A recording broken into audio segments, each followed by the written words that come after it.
Les jeux de bowling ne sont pas courants sur nous chers 16 bits. Alors quand j'ai découvert ce super bowling dans les étals d'un book-off, mon sang n'a fait qu'un tour. Développé par le studio Athena et commercialisé en 1992, Super Bowling bénéficiera d'une localisation aux États-Unis 2 mois plus tard, mais ne foulera ni le sol européen, ni les salles de rédaction des magazines français, d'où l'absence de test.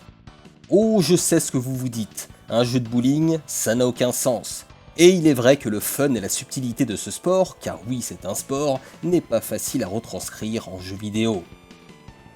Cela dit, ce que SNK a en partie réussi à faire avec son League Bowling, Athena le réussira peut-être aussi.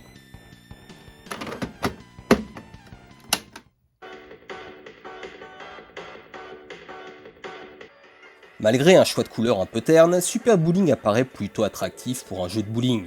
La relative finesse de ses graphismes, le design cartoon des personnages et la représentation de la piste sont plutôt convaincants.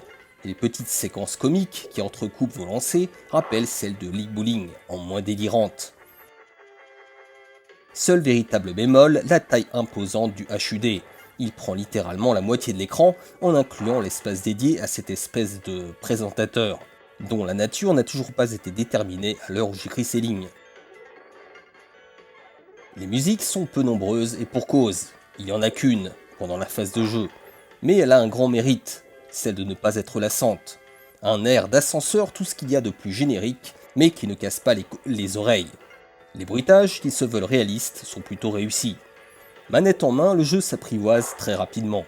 Avant chaque lancer, le joueur peut contrôler la position horizontale de son personnage, la visée, l'angle de l'effet et la puissance.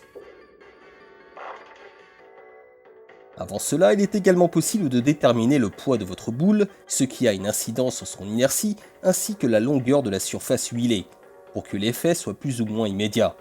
Avec toutes ces dimensions, le jeu apparaîtra plus technique sur le papier que League Bowling.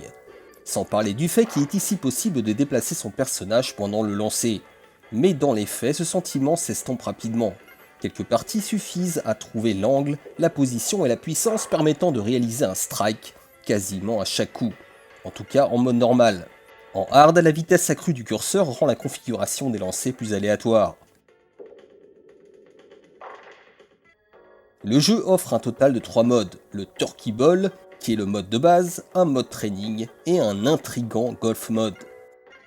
Dans ce dernier, les points sont calculés à la manière d'un jeu de golf.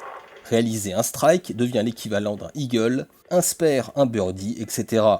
Même si cela ne modifie en rien le déroulé des parties, c'est une façon originale d'aborder le bowling. Jouable jusqu'à 4 joueurs, Super Bowling s'apprécie évidemment d'abord en multijoueur.